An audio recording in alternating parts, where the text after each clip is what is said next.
My boyfriend of 4 months retaliated against me because I went out with my close friends until morning by calling me while he was having sex with his friends with benefits. Time has a tendency to curve around our feelings.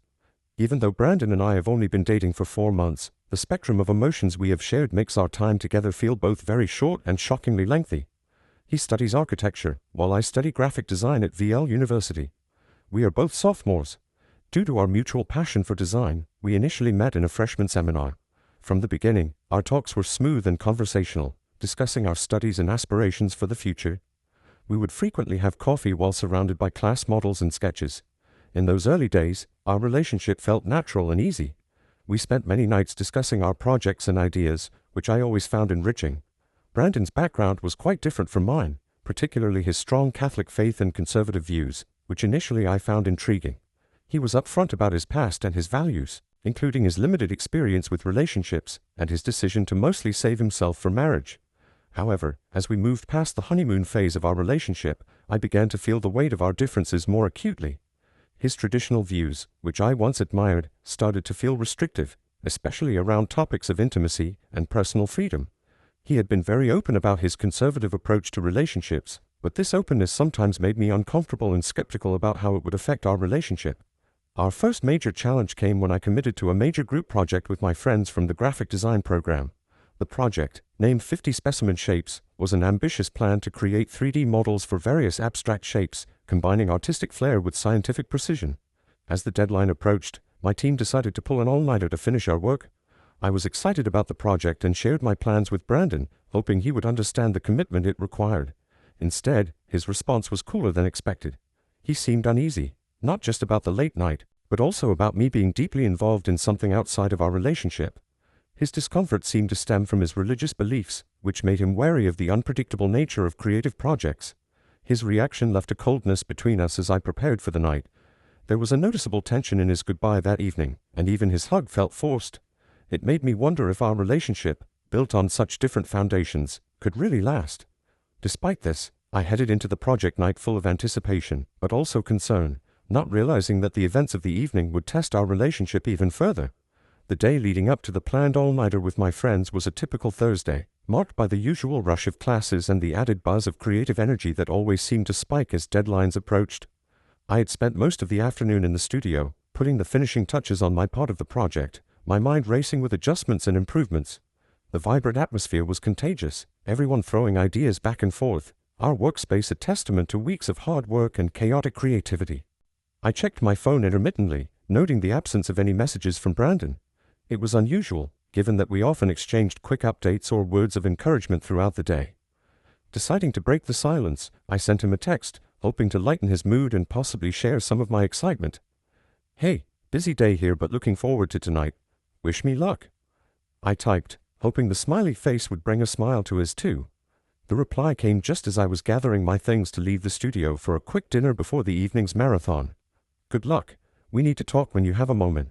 The message read, void of any emojis that might hint at his mood.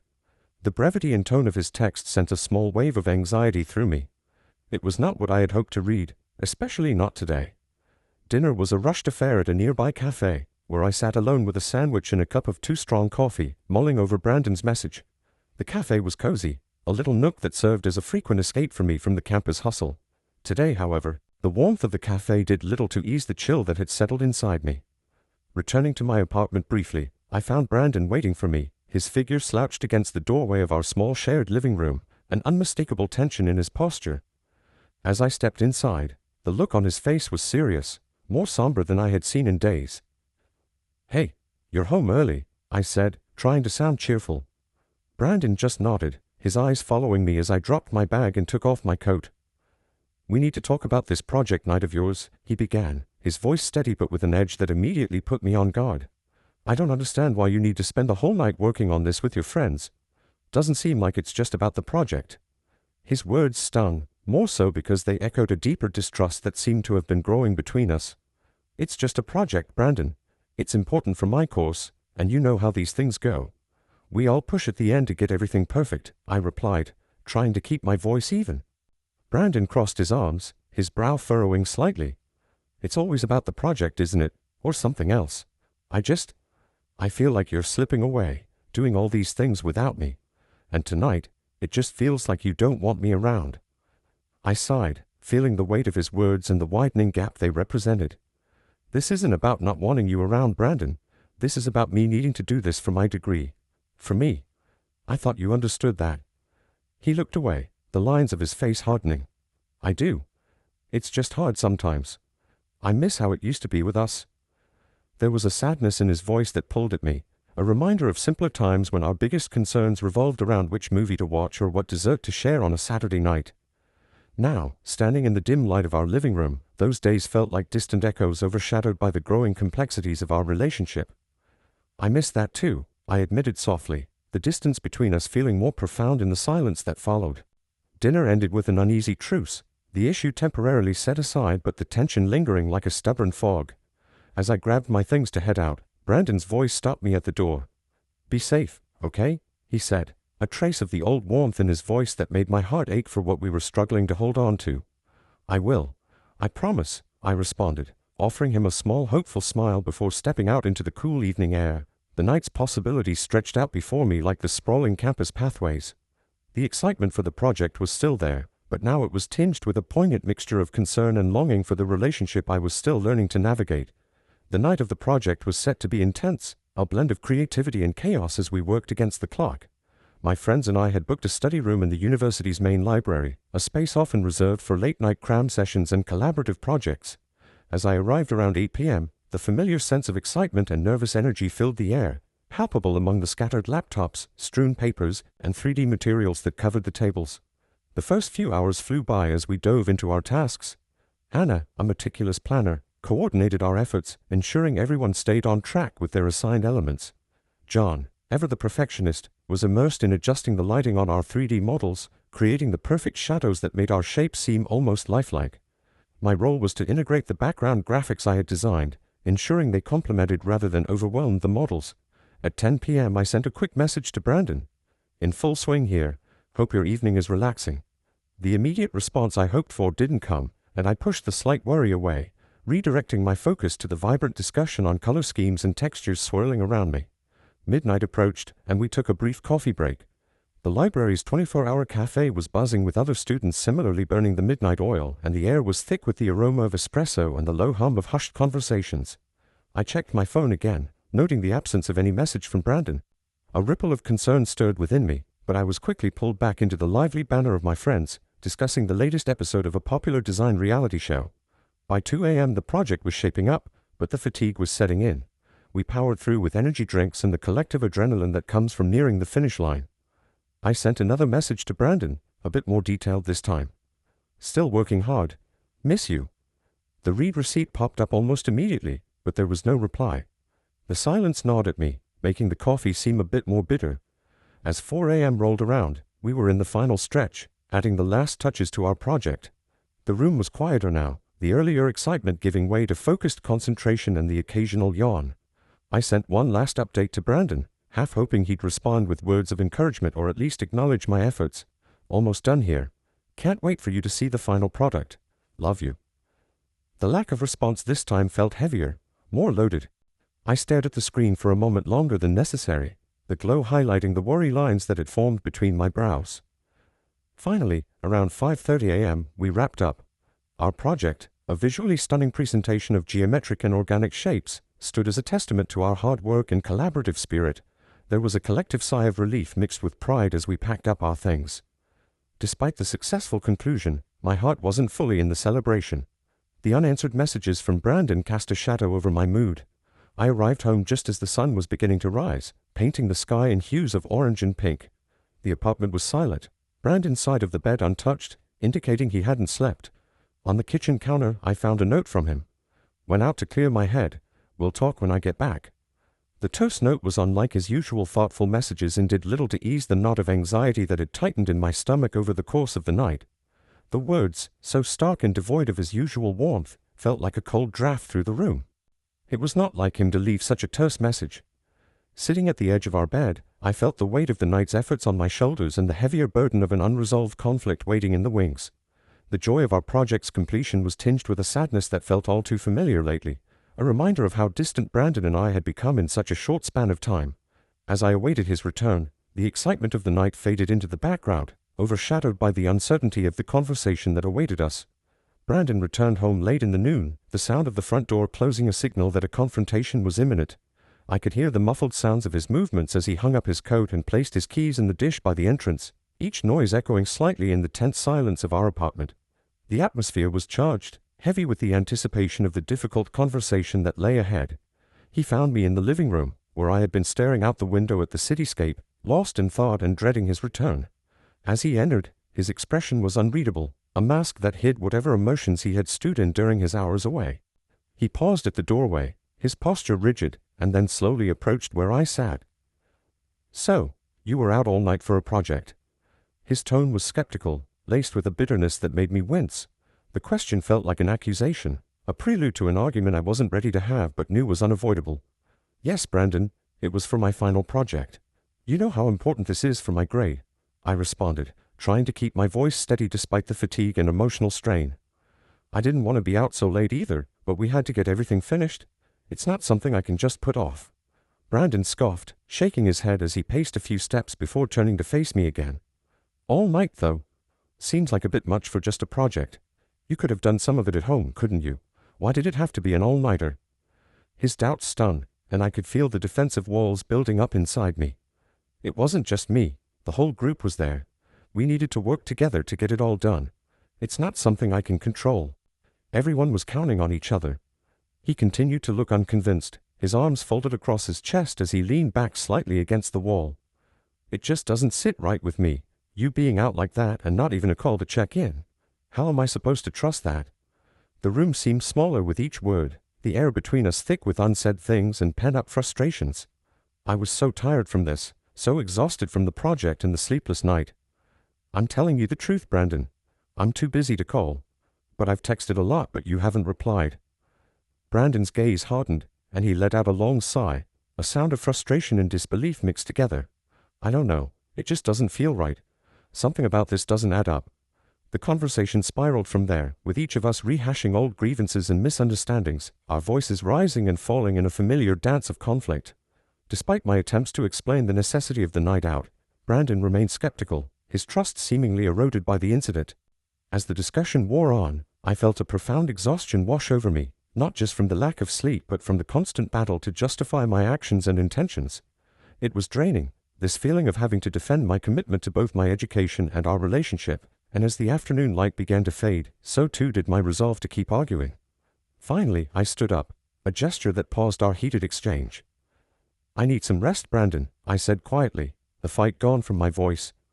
"I'm sorry you feel this way, but I've told you the truth. I hope you can believe me." Without waiting for his response, I turned and headed towards our bedroom, leaving Brandon in the living room, surrounded by the silence that quickly filled the space I had vacated. The unresolved tensions remained, a silent specter in our home, as I closed the bedroom door behind me, seeking a refuge from the turmoil and a few hours of much-needed sleep. As the gentle colors of the morning light pierced the darkness, I looked forward to a peaceful morning to relax after the strenuous project session. However, the sudden ringing of my phone shattered the quiet of our apartment, catching me off guard. It was Brandon. Considering the time and the tense messages we had exchanged earlier, I prepared myself for a challenging conversation, but I was still utterly unprepared for the events that were about to unfold. As the soft hues of dawn broke through the night, I anticipated a quiet morning to unwind after the intense project session. However, my phone's sharp ring cut through the stillness of our apartment, startling me. It was Brandon. Given the hour and the strained messages from earlier, I braced myself for a difficult conversation, but nothing could have prepared me for what was about to happen. "Hello." My voice was groggy, tinged with sleep and anxiety. The sounds that met my ears were not words but moans, distinct, unmistakable sounds of intimacy. My mind raced as I tried to process the audio assault. Confusion gave way to a horrifying realization as Brandon's voice came through the line, breathy and cruel. "I wanted you to hear what you've been missing," he said, a hard edge to his whispered words. The background noise didn't subside. It was clear he was not alone. The shock hit me like a physical blow, knocking the air from my lungs. My hand trembled as I held the phone, my heart pounding with a mixture of anger, hurt, and disbelief. How could the man I loved subject me to such a deliberate act of humiliation and spite? There was a pause, a soft shuffle, then Brandon's voice again, colder this time. "Because maybe now you'll understand how it feels to be unwanted," he said, before the line went dead. The phone slipped from my numb fingers, clattering against the hardwood floor. I stood frozen, the echo of his words reverberating in my mind, each syllable a shard of glass in my heart. The pain was sharp and deep, a betrayal that cut to the core of my being. Tears spilled over, hard and unchecked, as I sank to the floor. The room spun around me, a whirl of dark thoughts and unanswered questions. Who was the woman he was with? But more than anything, why would he choose such a devastating way to express his pain? In my shock, I called Anna immediately. She came to my apartment and rushed into the room. She was by my side, her hands gently lifting my chin to meet her worried gaze. What happened? Oh my God, are you okay? Her voice was laced with concern, her eyes searching mine for an explanation. I shook my head, the words catching in my throat. Through sobs, I recounted the phone call, each word punctuated by a fresh wave of tears. Anna listened in silence, her arm wrapping around my shoulders in a comforting embrace. This isn't just about tonight, is it? She murmured after I had finished, her voice soft but steady. There's more going on here, more pain than just this moment. She was right. The incident wasn't an isolated one but a climax of ongoing tensions and unspoken grievances that had been building between Brandon and me. It was the breaking point of something that had been fracturing slowly, painfully, over time. Anna stayed with me as dawn turned to day, offering silent support as I processed the initial shock and began to consider the implications of what had happened. The reality of the situation was harsh. Not only had Brandon violated our trust in the most intimate way, but he had also used his actions as a weapon, a way to hurt me as deeply as he felt hurt. We need to talk about this, not just you and me, but you and him, Anna finally said, her tone firm. This can't be brushed under the rug. It's too big, too painful. She was right. As much as I dreaded the confrontation, I knew it was necessary. The foundation of our relationship had been shaken, perhaps irrevocably, and it was clear that things could not continue as they had been. With Anna's encouragement, I found the strength to call Brandon later that day. My voice was steadier than I felt, bolstered by the conviction that I deserved better than the cruelty he had shown. Brandon, we need to talk, I started, my words clear despite the tremor of emotion that underlaid them. What you did this morning was beyond hurtful. It was destructive. There was a heavy silence on the other end before Brandon responded. His voice was subdued, lacking the harshness of earlier. I know, he admitted, and for a moment, I thought I heard a hint of regret from him. I was angry, hurt. I had no idea how else to show, so I did that. Brandon, hurting me like that, making me listen while you were with someone else. That's not a way to solve anything. It's just causing more pain, I continued, my voice firm but shaking with the weight of my emotions. I know, he repeated, his voice low. I wasn't thinking. I just felt so disconnected from you, and I don't know what I thought. I'm sorry, truly. His apology was a start, but the road to healing seemed long and fraught with potential setbacks. The trust between us had been deeply damaged, and I was unsure if it could ever fully be restored. After the phone call with Brandon, I retreated to the safety of our bedroom. The four walls felt like a sanctuary from the chaos and emotional turmoil that had erupted in our living room. Lying on our bed, I couldn't shake off the deep-seated sadness that clung to me, nor the images of Brandon's face, twisted with accusation and mistrust.